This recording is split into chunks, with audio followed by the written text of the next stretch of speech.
ఆయన ఎలా ఉన్నారు? ఈరోజు సెషన్ వచ్చేటప్పటికల్లా కెమిస్ట్రీకి సంబంధించిన ఫస్ట్ ఇయర్ వాళ్ళ యొక్క సెకండ్ గెస్ట్ పేపర్లో 4 మార్క్స్ 8 మార్క్స్ కలిపి ఒకే దానిలో డిస్కస్ చేస్తున్నాం. జాగ్రత్తగా రివైజ్ చేసుకోండి. అండ్ దీనిలో ఏమైనా డౌట్స్ ఉంటే కనుక కామెంట్లో తెలియజేయండి. రెండోది కెమిస్ట్రీ పాయింట్ వచ్చేటప్పటికల్లా గెస్ట్ పేపర్స్ కంప్లీట్ చేస్తున్న స్టూడెంట్స్ వాళ్ళు చేస్తున్న కామెంట్స్లో సార్ కెమికల్ రియాక్షన్స్ రాసేటప్పుడు ఒకటి it should be balanced chemical equation ఉండాలా ఒకటి అడుగుతున్నారు. రెండోది ఆర్గానిక్ కెమిస్ట్రీ రియాక్షన్స్ మాకు గుర్తుండట్లేదు, వాటిని గుర్తు పెట్టుకోవడం వల్ల మీరేమో చాయిస్ తీయకూడదు, కంపల్సరీ చదవాలి, లేకపోతే కనుక 85 out of 85 రావని చెప్తున్నారు. కానీ మాకు అది చదివితే అర్థం కావట్లేదు అంటున్నారు. నాన్న ఆర్గానిక్ కెమిస్ట్రీ వచ్చేటప్పటికల్లా దానికి చదవడానికి ఒక ప్యాటర్న్ ఉంటుంది. ఆర్గానిక్ కెమిస్ట్రీలో నువ్వు రియాక్షన్స్ వేటిల్ని కూడా బ్యాలెన్స్ చేయాల్సిన అవసరం లేదు. కాకపోతే ఎవరిని తీసుకున్నావు, ఏ కండిషన్స్లో రియాక్ట్ చేయించావు, ఏం ప్రొడ్యూస్ చేసావు, దాంట్లో కూడా named reactions like Friedel Crafts alkylation reaction, Wurtz reaction, Friedel Crafts acylation reaction, అలాగే బెంజిన్ రియాక్షన్స్ చదివేటప్పుడు హాలోజినేషన్, నైట్రేషన్, సల్ఫోనేషన్ రియాక్షన్స్, వీటిల్ని they are the specific reactions. అవునా? అంటే ఏ సబ్స్ట్రేట్ తీసుకున్నాం, ఏ కండిషన్లో రియాక్ట్ అయితే ఏ ప్రొడక్ట్ వస్తుంది, దే ఆర్ ప్రీ డిఫైన్డ్ చేయబడి ఉంటాయి. అందుకే వాటిని నేమ్ రియాక్షన్స్ అన్నాం. వాటిల్ని జాగ్రత్తగా గుర్తుపెట్టుకోవాలి. రెండోది ఓన్లీ రియాక్షన్ రాసి కంటెంట్ రాకపోయినా, దట్ ఈస్ మ్యాటర్ రాకపోయినా, లేదు మ్యాటర్ రాసి దాని కరస్పాండింగ్ రియాక్షన్ రాకపోయినా నీకు మార్క్స్ పడవు. కాబట్టి బోత్ రెండు ఉండాలి. అర్థమైందా? నో ఇది జాగ్రత్తగా చూసుకుంటూ ప్రాక్టీస్ చేయండి. వేరాజ్ రిడాక్స్ రియాక్షన్స్ వచ్చేటప్పటికల్లా మీకు యాసిడ్ మీడియంలోనో బేసిడ్ మీడియంలోనో ఆ రియాక్షన్స్ ని బ్యాలెన్స్ చేయమని చెప్తాడు. వాటిని ఒకటి జాగ్రత్తగా ప్రాక్టీస్ చేసుకోవాలి. ఇన్ఆర్గానిక్ రియాక్షన్స్ కంపల్సరీ బ్యాలెన్స్ చేసి ఉండాలి. That is total number of atoms in the reactants products సేమే ఉండాలి. ఓకేనా? ఆర్గానిక్ బ్యాలెన్స్ చేయాల్సిన అవసరం లేదు, కానీ ఏ కండిషన్లో రియాక్ట్ అయితే ఎవరు ప్రొడ్యూస్ అయ్యారనేది ప్రాపర్లీ మెన్షన్ చేస్తే సరిపోతుంది. ఓకేనా? ఫిజికల్ కెమిస్ట్రీ అంటారా, డెరివేషన్స్ ప్రాబ్లమ్స్ అన్ని నార్మల్గా ఉంటాయి. క్లియరా? నౌ దీనిలో 4 మార్క్స్ 8 మార్క్స్ యొక్క డిస్కషన్ దానిలో మెయిన్గా ఫస్ట్ 4 మార్క్స్ క్వశ్చన్స్ చూద్దాం. 1 by 1 చూడండి. ఫస్ట్ వచ్చేటప్పటికల్లా explain the structure of CH4 molecule. So CH4 మాలిక్యూల్లో carbon is the central atom. It undergoes sp3 hybridisation. దానివల్ల దానికి టెట్రాహైడ్రల్ స్ట్రక్చర్ వస్తుంది with a bond angle of 109 degrees 28 minutes, లేదా దాన్నే 109.5 degrees అని రాసినా సరిపోతుంది. సో సెంట్రల్ ఆటమ్ దాని యొక్క ground state electronic configuration, excited state electronic configuration properly mention చేసి దాని యొక్క స్ట్రక్చర్ ని నీట్ గా సరిపోతుంది. నెక్స్ట్ లీచెడ్ లీవ్స్ ప్రిన్సిపల్ ని ఎక్స్ప్లెయిన్ చేసి దాని యొక్క process manufacturing of SO2, that is 2 moles of SO2 తీసుకుంటారు. This when oxidation produces 2 moles of SO3 produce అవుతుంది. అక్కడ KPKC మధ్యలో రిలేషన్ రాయాలి. విత్ డెల్టా వెన్ వాల్యూని ఫైండ్ అవుట్ చేసి దాన్ని ప్రాపర్లీ మెన్షన్ చేయండి, సరిపోతుంది. నెక్స్ట్ 26 వచ్చేటప్పటికల్లా నీకు కరస్పాండింగ్ పర్సంటేజ్ కాంపోజిషన్ ఇచ్చేసాడు. పొటాషియము, ఆక్సిజన్, క్రోమియం ఈ 3 ఇచ్చేసాడు. అండ్ దానిలో మనల్ని ఫైండ్ అవుట్ చేసే మధ్య దాని యొక్క ఎంపిరికల్ ఫార్ములాని ఫైండ్ అవుట్ చేయమన్నాడు. క్లారిటీ వచ్చిందా? అండ్ మీకు వాటి యొక్క అటామిక్ వెయిట్స్ ఆల్రెడీ ఇచ్చేసాడు కనుకోండి, డివైడ్ చేసుకోండి. వాటి యొక్క కామన్ రేషియో వస్తుంది, లీస్ట్ దాంతో డివైడ్ చేసుకుంటే ఒక్కొక్క దాని యొక్క ప్రపోర్షన్ వస్తుంది. దాన్ని అసైన్ చేయండి, ఎంపిరికల్ ఫార్ములా వచ్చేస్తుంది. క్లియరా? 27th one నోడల్ ప్లేన్ అంటే ఏంటి అంటే ఏ ప్లేన్ లో అయితే electron density, that is the probability of finding and electron psi value 0 ఉంటుందో దాన్నే నోడల్ ప్లేన్ అంటారు. అండ్ ఆ నోడల్ ప్లేన్ లో కూడా వచ్చేటప్పటికల్లా how many nodal planes 2p orbital కి డ్రా చేయమని చెప్తున్నాడు, 3p ఆర్బిటాల్ కి డ్రా చేయమని చెప్తున్నాడు. కరస్పాండింగ్లీ వాటి యొక్క గ్రాఫికల్ రిప్రజెంటేషన్ కూడా ఇక్కడ జాగ్రత్తగా చూపించాలి. క్లియరా? 28th question right a note on atomic radius అంటే ఏంటి. ఓకేనా? దట్ ఈస్ ఆటమ్ యొక్క సెంటర్ దగ్గర నుంచి అవుటర్ మోస్ట్ ఎలక్ట్రాన్ ఉండే పాసిబుల్ డిస్టెన్స్ ని మనం అటామిక్ రేడియస్ అంటారు. ఇది డిఫరెంట్ టైప్స్ ఆఫ్ బాండింగ్ ని బట్టి metallic radius, covalent radius, ionic radius ఇలా మారుతూ ఉంటుంది. కరస్పాండింగ్లీ వాటి యొక్క యూనిట్స్ కూడా చెప్పాలి. యాంగిస్ట్రామ్ యూనిట్స్ కానీ, నానోమీటర్స్ లో కానీ, పికోమీటర్స్ లో కానీ కన్వర్ట్ చేస్తాం. అలాగే మెటాలిక్ రేడియస్, కోవలెంట్ రేడియస్ చెప్పాను కదా, ఆటోమేటికల్లీ వాటిల్లో టైప్ సైడ్ గడు ఒక్కొక్క దానికి క్లియర్ క్లాసిఫికేషన్ రాయండి. నెక్స్ట్ డైపోల్ మొమెంట్ అంటే ఏంటి, అప్లికేషన్స్ అంటే ఏంటి. యాక్చువల్లీ డైపోల్ మొమెంట్ వచ్చేటప్పటికల్లా defines the polarity of a molecule. Mathematically కనుక చెప్పాలి అంటే చార్జ్ ఇంటూ బాండ్ లెంత్ అని చెప్తాం. అండ్ అప్లికేషన్స్ వచ్చేటప్పటికల్లా పొలారిటీ, సాల్యుబిలిటీ, దాని నుంచి దాని యొక్క మెల్టింగ్ పాయింట్ ఎంత ఉంటుంది, బాయిలింగ్ పాయింట్ ఎంత ఉంటుంది, ఇవన్నీ కూడా దాని యొక్క డైపోల్ మొమెంట్ మీద డిపెండ్ అవుతాయి. కాబట్టి వాటిని ప్రాపర్లీ ఎక్స్ప్లెయిన్ చేస్తే సరిపోతుంది.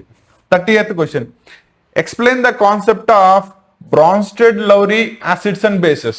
That is proton donor ని acids అంటారు, ప్రోటాన్ యాక్సెప్టర్ H+ అనే యొక్క యాక్సెప్టర్ ని బేసెస్ అంటారు. అది డిఫైన్ చేసి వాటిని విత్ అన్ ఎగ్జాంపుల్ చెప్పాలి. ఏవైనా 2 ఎగ్జాంపుల్ తీసుకోండి. వాటర్ తీసుకున్నారనుకోండి, అది డొనేట్ చేసే OH- ని ఫామ్ చేస్తుంది. సో కరస్పాండింగ్లీ యాసిడ్ బేస్ పైర్ ఎలా ఉంటుందో ఎక్స్ప్లెయిన్ చేసి మినిమం 2 ఎగ్జాంపుల్స్ రాయాలి, సరిపోతుంది. Next, delta H is equal to delta U plus delta nRT. That is change in enthalpy is equal to change in internal energy plus delta nRT. PV is equal to nRT. Ideal గా equation ని use చేసి ఇక్కడ దాన్ని derive చేస్తాం. ఓకేనా? Because actually మనకి తెలిసిందేంటి, H is equal to internal energy plus prime volume work done అని చెప్పు. అవునా?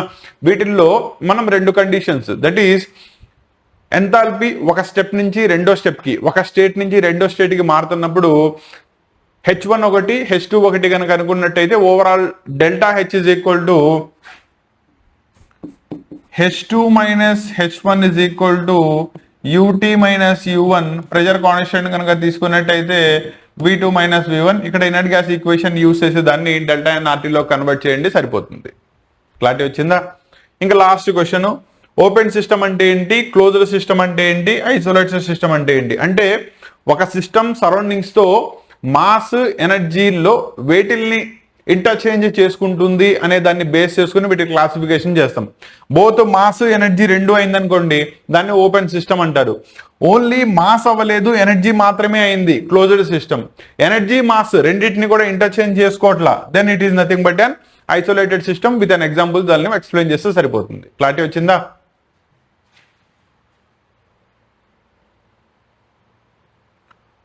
ఇప్పుడు చూడండి 33rd question, that is balancing చేయాలి అయాన్ ఎలక్ట్రాన్ మెథడ్ లో, that is in the acidic medium. Already ఇచ్చేసాడు కాబట్టి H2O plus that is H3O plus తీసుకుంటాం. ఎవరైతే ఆక్సిడేషన్ జరిగారు ఇందులో కనుక తీసుకున్నట్టయితే క్రోమిన్ వచ్చేటప్పటికల్లా ఆక్సిడేషన్ అవుతుంది, పక్కన రిడక్షన్ అవుతుంది. ఆక్సిడేషన్ హాఫ్ సెల్ ని, రిడక్షన్ హాఫ్ సెల్ ని రెండింటిని కూడా పక్క పక్కన సెపరేట్ గా తీసుకోండి. అండ్ ఇక్కడ జాగ్రత్తగా గుర్తుపెట్టుకోండి, మనం బ్యాలెన్సింగ్ చేసేటప్పుడు హైడ్రోజన్స్ ని, ఎలక్ట్రాన్స్ ని లాస్ట్ లో చేస్తాం, అదర్ ఆటమ్స్ ని ముందు చేయాలి. దాంట్లో కూడా మెటల్స్ ని ముందు చేసుకోవాలి, then comes the non metals. ఇది అయిపోయిన తర్వాత హైడ్రోజన్, లాస్ట్ లో చార్జెస్, ఎలక్ట్రాన్. ఇది సీక్వెన్స్ అనమాట. ఆ సీక్వెన్స్ లో బ్యాలెన్సింగ్ చేసుకుని రిడక్షన్, ఆక్సిడేషన్ రెండింటిని ఓవరాల్ గా యాడప్ చేసి చెప్తున్నప్పుడు ఎలక్ట్రాన్స్ అనేవి ఎలాగో చార్జెస్ బ్యాలెన్స్ చేస్తాం కాబట్టి క్యాన్సిల్ అయిపోతాయి. ఫైనల్లీ మిగిలిందే మీకు correspondingly redox reaction, balanced chemical reaction అవుతుంది. దాన్ని ప్రాపర్లీ మెన్షన్ చేస్తే సరిపోతుంది. క్లియరా? Next 34th question, what is the positional isomerism అంటే ఏంటి, ఫంక్షనల్ ఐసోమెరిజం అంటే ఏంటి? పొజిషన్ ఐసోమెరిజం అంటే ఏ ఆర్గానిక్ కాంపౌండ్ అయినా మాలిక్యులర్ ఫార్ములా సేమ్ ఉండి పొజిషన్ మారితే అది ఆ పొజిషన్ వచ్చేటప్పటికల్లా it may be of double bond అయ్యి ఉండొచ్చు, సబ్స్టిట్యూయెంట్ అయ్యి ఉండొచ్చు, ఫంక్షనల్ గా అయిపోయిండొచ్చు. ఫర్ అన్ ఎగ్జాంపుల్ తీసుకోండి, CH3 CH2 CH2OH, it is an alcohol. CH3 CHOH CH3 రెండింటికి మధ్యలో తేడా చూడండి. ఇక్కడ OH అనేది ఫస్ట్ కార్బన్ మీద ప్రజెంట్ అయి ఉంది కాబట్టి దీన్ని 1 ప్రొపనోల్ అంటారు. వేరాజ్ ఇక్కడ అదే ఆల్కహాల్ ఫంక్షనల్ గ్రూప్ సెకండ్ దాని మీద ప్రజెంట్ అయి ఉంది కాబట్టి 2 ప్రొపనోల్ అంటారు. రెండింటికి మాలిక్యులర్ ఫార్ములా సేమ్ ఉంటుంది, belongs to the functional group కూడా సేమే. కానీ position of the OH functional group మారడం వల్ల ఆ ఐసోమెరిజం ప్రొడ్యూస్ అయింది కాబట్టి దాన్ని పొజిషనల్ ఐసోమెరిజం అంటారు. ఓకేనా? అలాగే ఫస్ట్ దానిలో కనుక తీసుకున్నట్టయితే CH3 CH2OH ఆల్కహాల్ రాసావు కదా, CH3O CH2 CH3 తేడా అబ్జర్వ్ చేయి. ఇది కనుక ఆల్కహాల్ అయితే ఇది వచ్చేటప్పటికల్లా ఈథర్. రెండిటికి molecular formula same, but functional group ఇందులో ఆల్కహాల్స్ ఉంటే ఇందులో ఈథర్స్ కింద మారిపోయింది. సో ఏ కాంపౌండ్స్ కి అయితే మాలిక్యులర్ ఫార్ములా సేమ్ ఉండి ఫంక్షనల్ గ్రూప్ మారిపోతుందో అటువంటి వాటిని మనం ఫంక్షనల్ ఐసోమర్స్ అంటారు. ఒకే మాలిక్యూల్ ని తీసుకుని ఎలా అయితే బోత్ ఎక్స్ప్లెయిన్ చేశారో అలాగా దానికో ఎగ్జాంపుల్ దీనికో ఎగ్జాంపుల్ రాసి ప్రాపర్లీ మెన్షన్ చేయండి, సరిపోతుంది. 2 క్లారిటీ వచ్చినట్టునా? Next 35th, explain the reaction of acetylene that is CH triple bond CH ఇది sodium in the presence of liquid అమోనియాతో ఎలా రియాక్ట్ అవుతుంది, ఏమవుతుంది, హైడ్రోజన్ రీప్లేస్ అవుతుంది because of its acidic nature, ఆ ప్లేస్ లో సోడియం వచ్చి కొంచెం ఉంటుంది. అలాగే వాటర్ ఎడిషన్ రియాక్షన్ జరుగుతుంది, ఈనాల్ ఫార్మేషన్, ఈనాల్ అన్స్టేబుల్ కాబట్టి అది further oxidises to carbonyl compound కిందకి మారిపోతుంది. ఆ రెండు రియాక్షన్ ని ప్రాపర్లీ మెన్షన్ చేయండి, సరిపోతుంది. ఓకేనా. ఇక్కడ ఒక పాయింట్ చెప్పాలి, ఆర్గానిక్ కెమిస్ట్రీ యాక్చువల్లీ లాస్ట్లో రివిజన్లోకి వచ్చేసారు కాబట్టి ఇప్పుడు చెప్పడం కూడా అంత బెటర్ అనుకోవట్లేదు. కాకపోతే ఆర్గానిక్ కెమిస్ట్రీ డిఫికల్ట్గా ఉండి ఆర్గానిక్ కెమిస్ట్రీ నేను చాయిస్ తీస్తాను అనుకునే వాళ్ళు చాయిస్ తీస్తే కనుక 85 మార్క్స్ నువ్వు గెయిన్ చేసుకోలేవు నాన్న. మళ్ళీ చెప్తున్నాను, ఒకవేళ నీకు ఆ ప్రాబ్లం ఉంటే కనుక నాకు ఆర్గానిక్ కెమిస్ట్రీ విడిగా ఒక క్లాస్లో ఎక్స్ప్లెయిన్ చేయమని కోరుకున్నట్టయితే మీరు కింద కామెంట్లో తెలియజేయండి. ఓకేనా. నెంబర్ ఆఫ్ స్టూడెంట్స్ కనుక ఎక్కువ ఉన్నట్టయితే దాన్ని బేస్ చేసుకుని ఆర్గానిక్ కెమిస్ట్రీ ఎక్స్క్లూజివ్గా ఒక దానికి క్లాస్ తీసేసి ఈ సంవత్సరం దట్ ఈస్ మొత్తం ఫస్ట్ ఇయర్లో ఉన్న దాన్ని బేసిక్స్తో చెప్పడం అయితే కుదరదు, కానీ ఇంటర్మీడియట్ పాయింట్ ఆఫ్ వ్యూలో అయితే మాత్రం నువ్వు ఆర్గానిక్ కెమిస్ట్రీ అని దాన్ని చాయిస్ తీసుకోకుండా చదివే విధంగా ఒక క్లాస్ కంప్లీట్లీ డెడికేట్ చేయడానికి ట్రై చేస్తాను. క్లియరా. సో ఇవి కంప్లీట్లీ 4 మార్క్స్కి సంబంధించినవి. నెక్స్ట్ 8 మార్క్స్ 3 ఇస్తాడు, దాంట్లోంచి 2 రాయాలి. కాకపోతే చాయిస్ తీయకండి, మొత్తం చదవండి. దానిలో ఫస్ట్ కనుక తీసుకున్నట్టయితే 36th question boards model of an hydrogen atom explain చేయాలి. దానికి ఉన్న 4 పాస్టులేట్స్ ని క్లియర్ గా ఎక్స్ప్లెయిన్ చేయండి. దట్ ఈస్ స్టేషనరీ ఆర్బిట్స్ గురించి, వాటి యొక్క రిప్రజెంటేషన్ గురించి, MVR = NH/2π that is quantization of angular momentum condition గురించి, రేడియేషన్ ఎప్పుడు ఇస్తుంది, డెల్టా E = H2 - H1 ఇక్కడ దాకా చెప్పండి, సరిపోతుంది. దాంతో పాటు మిమ్మల్ని హైడ్రోజన్ స్పెక్ట్రమ్ లో ఉన్న 5 series, Lyman series, Balmer series, passion, bracket and fun series 5ని చెప్పాలి. డయాగ్రామ్ ని నీట్ గా డ్రా చేయండి. డ్రా చేసి ఒక్కొక్క దానికి corresponding wave length lambda that is RH × 1/n1² - 1/n2², అది ప్రతి దానిలోని n1 వాల్యూ మారుతూ ఉంటుంది. దాన్ని క్లియర్ గా చెప్పండి, సరిపోతుంది. ఓకేనా. Next 37th question first ionization energy, second ionization energy define చేయాలి. అండ్ సెకండ్ ఇది ఫస్ట్ దానికంటే ఎక్కువ ఎందుకు ఉంటుందో చెప్పాలి.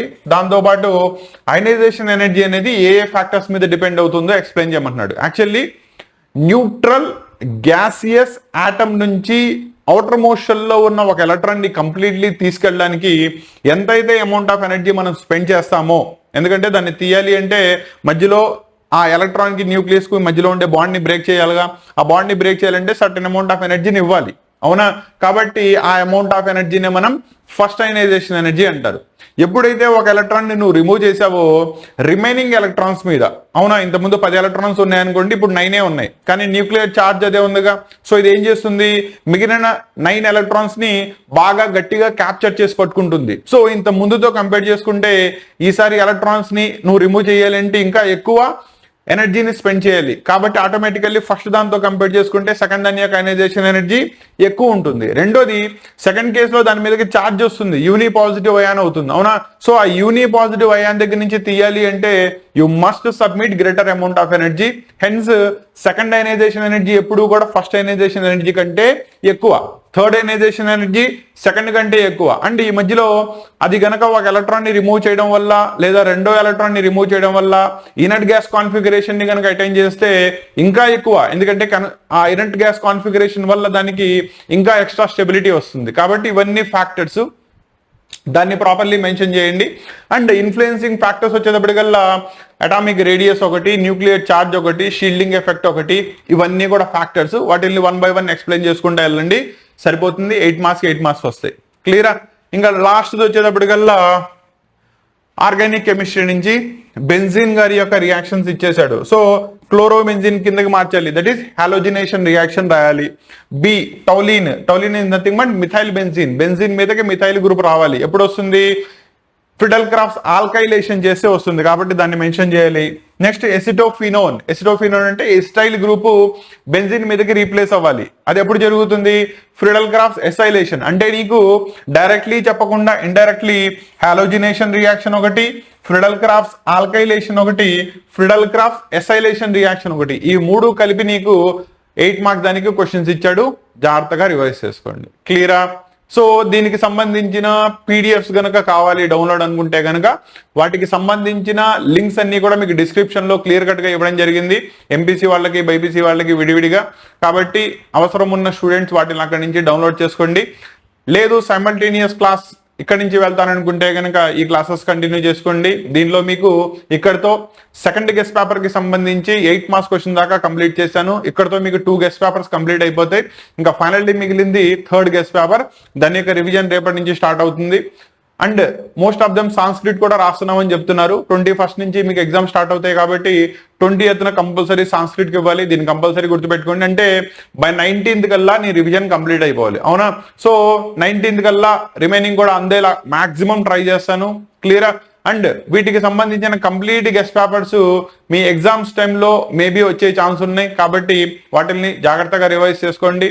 రెండోది, ఈ సెషన్స్ కి సంబంధించిన డౌట్స్ ఏమైనా ఉన్నట్టయితే కనుక immediately as early as possible complete చేసేసుకోండి. ఎందుకంటే మళ్ళీ మీకు ఎగ్జామ్ ముందు వచ్చిన తర్వాత ఆ టైంలో సఫిషియెంట్లీ మీకు టైం దొరకదు, అవునా? అండ్ మీకు ఇచ్చే కామెంట్కి రిప్లై ఇవ్వడానికి కూడా నాకు అంత టైం ఉండదు.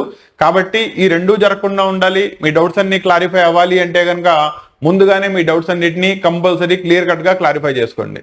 ఓకేనా? All the best. దీంతో మీకు 2 గెస్ట్ పేపర్స్ కంప్లీట్ అయిపోయినాయి. థర్డ్ గెస్ట్ పేపర్తో నెక్స్ట్ క్లాస్లో కలుస్తాను.